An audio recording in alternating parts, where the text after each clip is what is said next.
Bonjour et bienvenue dans l'invité de l'économie. Je reçois aujourd'hui Pauline Léniaud, cofondatrice de la start-up Gemio qui fabrique et vend des bijoux en ligne. Bonjour Pauline. Bonjour. Alors, dites-nous très rapidement la petite anecdote qui concerne la création de cette start-up qui vend et fabrique des bijoux en ligne. En fait, Gemio est né d'une histoire d'amour parce que donc ça commence bien. Quand je me suis fait demander en mariage, j'ai dit oui. On a été chercher un bijou avec donc mon futur mari, et on s'est rendu compte qu'on n'était pas du tout satisfait par l'expérience. On trouvait que c'était à la fois très cher, un peu intimidant, et puis il n'y avait pas énormément de choix. Et donc c'est pour ça qu'on s'est dit qu'il y avait peut-être quelque chose à faire, une opportunité dans la joaillerie, et c'est pour ça qu'on a lancé Gemio. Vous êtes très jeune ? Je suis assez jeune, j'ai 33 ans. Alors pourquoi tout de suite Internet ? Parce qu'on verra par la suite que ça a changé au fur et à mesure. C'est vrai qu'au début, quand on s'est lancé, on s'est dit d'abord joaillerie, mais joaillerie plus accessible. Et du coup, assez naturellement, on n'avait pas trop d'argent à l'époque, on s'est dit Internet, ça va nous permettre d'avoir accès à beaucoup de monde et en même temps, ça va nous permettre de ne pas avoir de stock, ce qui en joaillerie coûte très très cher, plutôt que d'avoir des boutiques physiques, plutôt que d'avoir pignon sur rue. Et donc c'est pour ça qu'on a eu cette idée de créer une marque de joaillerie qui serait distribuée sur Internet, donc nos propres créations, mais distribuée en ligne uniquement pour pas avoir à chaque fois à avoir toutes les pièces existantes déjà à montrer aux clients dans les bijouteries. Et donc ça marche très vite, non ? Ça marche très vite et du coup, tout l'intérêt en plus de notre site Internet, c'est que quand vous allez sur le site, vous allez pouvoir choisir le modèle qui vous plaît et nous on le fabrique sur mesure pour vous. Donc l'avantage, c'est que nous, on ne porte pas le stock, ce qui coûte très cher une fois de plus en joaillerie, mais du coup, pour l'intéressé, pour la personne qui commande, ça coûte beaucoup moins cher parce qu'on ne lui fait pas payer le coût du stock qui est très important. La start-up démarre quelle année ? Et alors, à quel moment vous décidez justement de créer un magasin, des boutiques physiques ? Alors, on a lancé Gemio en 2011. L'idée, vraiment, la demande en mariage, c'était en juin 2011. On a mis quand même 1 année et demie à se roder et c'est vraiment en 2013 qu'on a commencé à véritablement commercialiser. Mais on a attendu 2015 avant de se lancer dans notre première boutique, qui a eu énormément de succès. Mais c'est vrai qu'on a attendu parce que pendant longtemps, ça marchait bien et puis on se disait, on va éviter d'avoir tout ce stock à porter. Et du coup, quand on a créé la boutique en 2015, ce qu'on s'est dit, c'est qu'on allait travailler aussi différemment d'une joaillerie traditionnelle, en étant plutôt un showroom, c'est-à-dire en ayant des bijoux qui sont des bijoux de démonstration qu'on peut essayer, mais par contre, sans repartir avec. Donc ça nous permet de ne pas avoir de stock et donc de coûter aussi moins cher qu'une boutique traditionnelle. Plus de pouvoir d'achat lorsqu'on achète plutôt dans la boutique. C'est étonnant ça quand même. Oui, c'est étonnant, mais justement tout le concept, c'est vraiment le showroom. Donc c'est une ambiance, c'est le fait de pouvoir essayer les modèles, c'est des bijoux de démonstration. Après, vous n'allez pas avoir toutes les tailles disponibles, pas forcément toutes les pierres et tous les métaux. Ça permet quand même de vivre l'expérience et d'avoir quand même une idée globalement du modèle sur son doigt, dans le cas d'une bague ou un bracelet, etc. Mais par contre, sans avoir à payer le coût supplémentaire, entre guillemets, du stock. Et donc, je trouve que c'est assez gagnant-gagnant. Limite du numérique aussi. Ça veut dire que pour ce genre de choses, il faut quand même toucher, tester. Notamment, je ne vous cache pas, pour tout ce qui est bague de fiançailles, alliance, c'est vrai que c'est quand même des achats qui sont assez importants, assez impliquants. En général, on espère qu'on va les garder toute la vie. Alors, il y a un style, on le voit dans vos bijoux, etc. Est-ce que vous avez été confronté à la contrefaçon ? Eh bien, écoutez, on est effectivement... Alors, contrefaçon, non, pas proprement parlé, mais on va dire des inspirations très, très fortes, ce qu'on pourrait considérer comme de la concurrence déloyale. Donc oui, ça a arrivé. On a toujours réussi pour l'instant à s'en sortir à l'amiable, c'est-à-dire aller voir les personnes et leur dire, écoutez, retirez ces bijoux. Donc pour l'instant, on a réussi à faire ça. Après, c'est vrai qu'il faut être très vigilant là-dessus. Ça marche autant en France qu'à l'étranger ? Pour la contrefaçon ? Non, pour votre business. Notre business est assez français. Les Français, je pense, aujourd'hui ne se reconnaissent plus dans les grandes maisons de joaillerie qui sont adressées, on va dire, en particulier donc à la Chine, etc. Et du coup, avaient besoin aussi, je pense, d'une marque plus jeune, plus fraîche, qui parle à des personnes, des femmes et des hommes d'aujourd'hui. Et made in France. Et made in France. On a 95% de nos produits qui sont fabriqués en France, le restant étant fabriqué en Allemagne et en Italie. Donc, on est vraiment sur de la qualité. Et je pense que ça parle beaucoup aux Français. Donc, vous êtes entrepreneur.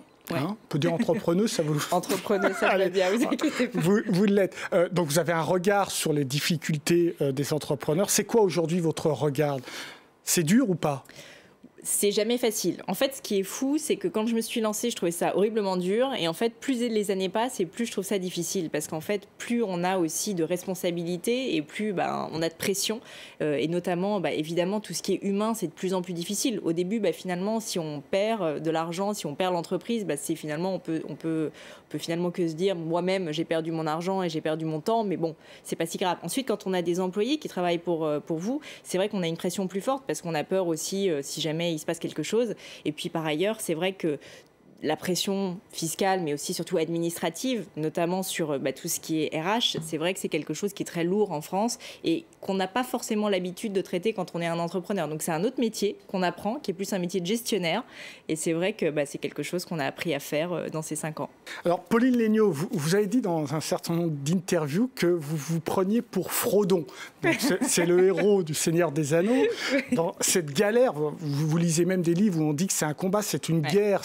Quand l'entrepreneur se bat contre tous ces obstacles, c'est qui le seigneur de l'ombre Sauron? C'est l'État qui vous empêche? C'est une bonne question. C'est l'État, c'est tout. C'est les difficultés. Je pense qu'il n'y a pas de machiavélisme, mais après, il y a vraiment des difficultés qui sont importantes. Ça peut être le contexte économique qui n'est pas très bon. Ça peut être, je ne sais pas, un employé qui n'est pas très bien intentionné. Ça peut être beaucoup de choses.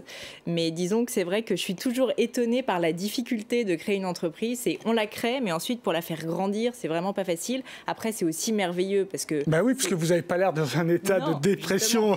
C'est pour ça, en fait, si vous voulez, je trouve que ce qui est assez formidable, c'est que c'est vraiment à la fois des difficultés, mais qui font que tous les moments de joie, et il y en a un nombre incroyable, font qu'ils sont encore plus forts. Donc, j'adore mon métier. Il y a des difficultés, vous le dites.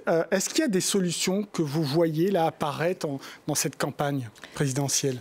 Disons que clairement tout ce qui est vers une forme de libéralisation, de plus de liberté, notamment dans le travail, dans le droit du travail, je trouve que c'est quelque chose de très bien. C'est vrai qu'on a la sensation de temps en temps en France qu'on est un petit peu pris en étau entre beaucoup de contraintes administratives. Nous, par exemple, dans le secteur de la joaillerie, c'est un secteur qui est réglementé. Et donc il y a un certain nombre de règles auxquelles on est soumis qui, honnêtement, datent d'un autre âge. Ça, c'est des choses qui nous font perdre un temps incroyable, alors que nous, on vend en permanence. Vous parlez de la partie fabrication, là, je suppose. Sur la partie fabrication administrative, le fait de devoir déclarer aux douanes chacune de nos pièces, de devoir les faire poinçonner, de devoir noter pour chacun des bijoux qui entrent ou qui sortent de chez nous une phrase écrite à l'encre noire sur un livre qui s'appelle le livre de police, qui est quelque chose que les douanes françaises demandent.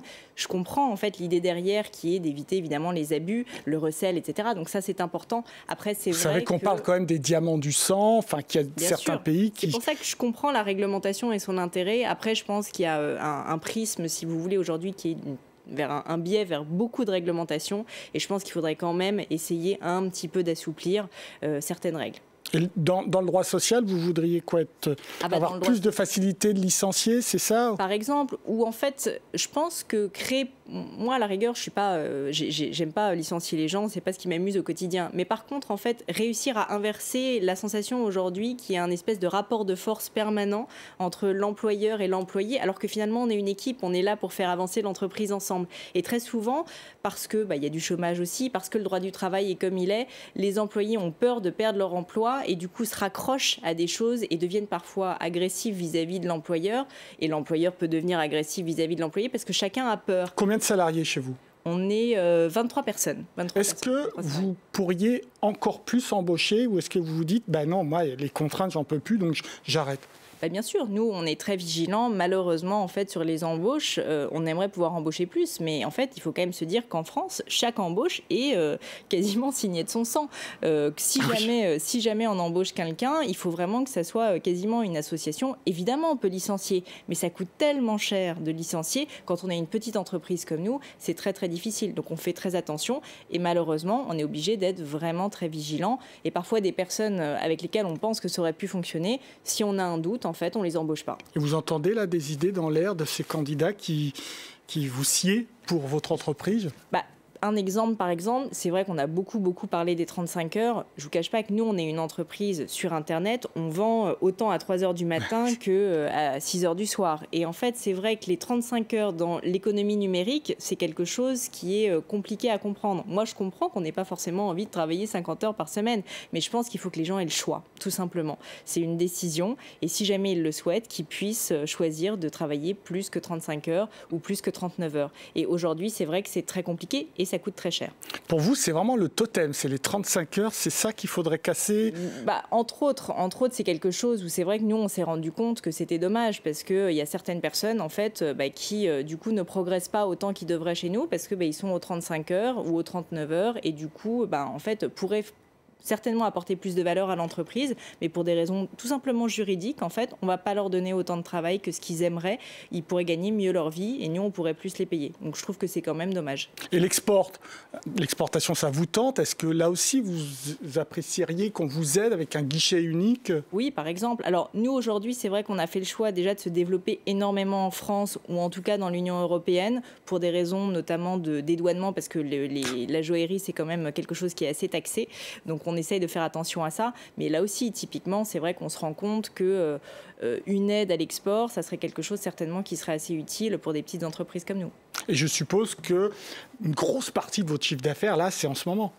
C'est vrai qu'il y a une forte saisonnalité, la période des fêtes, que ce soit Noël, la Saint-Valentin, il y a quand même des moments clés dans la joaillerie.